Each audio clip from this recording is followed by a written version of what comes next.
So hello and welcome to the launch of the Peugeot 208 in Ireland. Now we last drove this course in Portugal, I think, where it was a lovely little car. I drove the petrol version of it, lovely little revvy thing, but now it's in Ireland, so I thought I'd have a look at the diesel one. Now this one is a very top spec version of the car as well, but it actually starts, the price of the 208 starts at a pretty reasonable 14, little over 14 grand, 14 and a half grand, something like that, which does make it a very affordable car. And in the basic bog standard one, you get cruise control, speed limiter as standard. That's just one of the options. There's loads of things in it. It's well, I'm going to go this way, it's well kitted out for a start. This one's extremely well kitted out. I have touchscreen and I have all sorts of computers and things. Now the big bone of contention or debate, cause for debate with this car that I've seen on Twitter has been the positioning of the dials.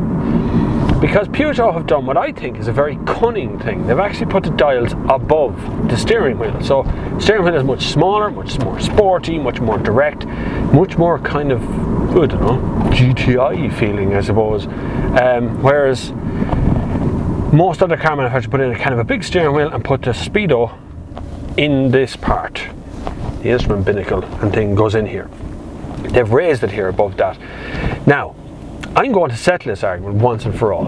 I think that's a good idea. I can see that instrument binnacle absolutely perfectly. All of it, every button on it. I don't have any complaints with anything visually up there.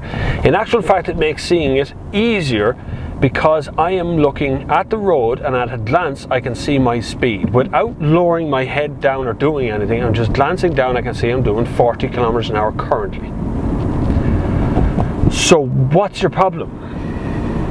If you can't see it, you're sitting wrong in the seat. It's not adjusted properly. Proper seating position is vitally important. You should be able to sit and be able to see all the road, have your knees at a sort of a slight angle to the ground, and then be able to rest your wrist over the steering wheel comfortably with a slight bend in your arm. That is sitting correctly in your seat. If you're sitting like this, you're too close, and if you're sitting like that, you're too far back. Not hard, is it? So now you know. No excuses anymore. That's it. Now in this one I have of course a big touchscreen here in front of me. You don't have to spec that. In the bottom level one, that doesn't appear.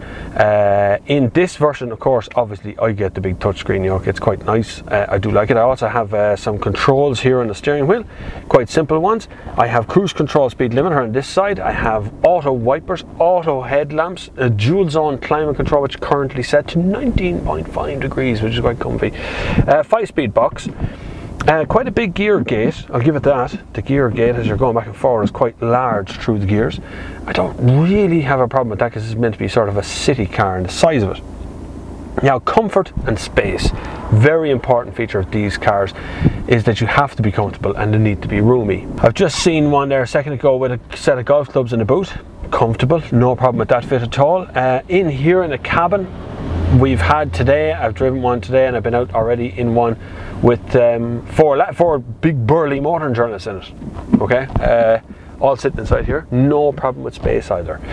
They've managed to make the car a lot smaller than the 207. Okay, it's back down closer to 206 sizes, but the cabin has actually gotten bigger in here, so it's bigger inside, there's more space in here, there's more room for you to maneuver. Now I'm stuck in bloody Lucan traffic. How do you people put up with this? I couldn't. Quality tick. That's very nice tick. It's very polite tick. Quite like that. Just don't like the bloody traffic. Sab driver. There's another one there, look, going down with that. Peugeot 208 demonstrator. Now we go around here. Very sporty. Way! Look at that, a little bit of understeer, a little bit of four-wheel drift, and away she goes. Oh, I like that. That's quite sporty. I quite like that. It's a bit nose heavy, but I was giving it the beams going through that little roundabout there. It's alright, fan. You can pull it in front of me. It's fine. It's fine. It's fine. I'm very small. A small little car. I don't know what he's doing now. Look at the traffic! So I'm going this way. We'll go back by the front of the hotel again. Really good visibility out of all sides. That's a red light van. That's a red light. He's gone right through it. Didn't care less. Really good visibility, I have to say. I love this little quarter window here, which is quite pleasant to be able to see out. Has it got stop start? No, no stop start. Maybe it's just not up to temperature yet. Is there stop start on it? Good torque off the. Ooh, good torque off the line. Yes. Oh, this is actually a level 3 one. There's a good few options thrown in this one as well, which puts it a little under 20 grand for this one. But fear not, dear watcher, viewer, whatever you want to call yourself. There is the 208 entry level one, which is quite good. The center middle one gets you Bluetooth and touchscreen radios and things. Okay, so it's the kind of middle of the range where you want to be. Talking a little bit over 17 grand for that. Worth it, I think.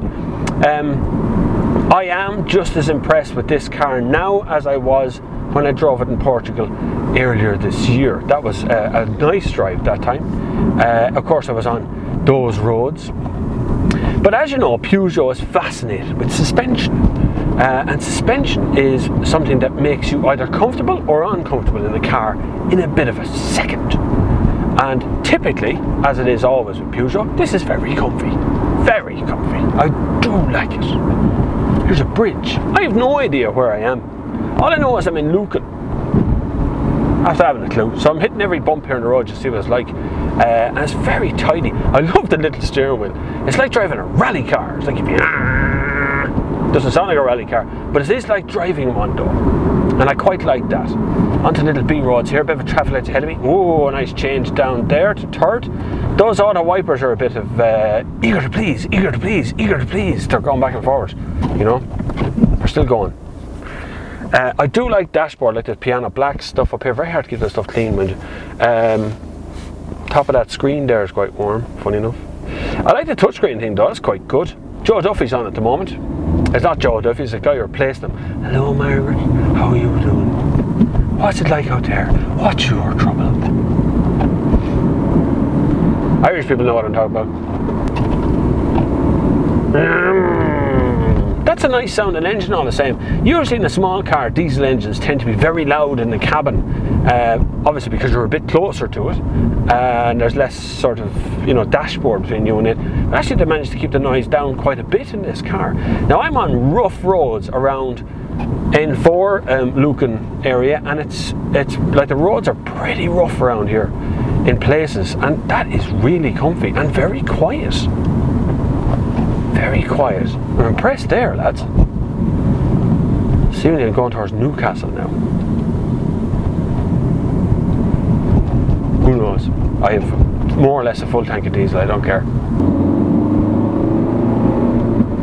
Really does sound good for a diesel. It does, it sounds decent now. Love that little steering wheel.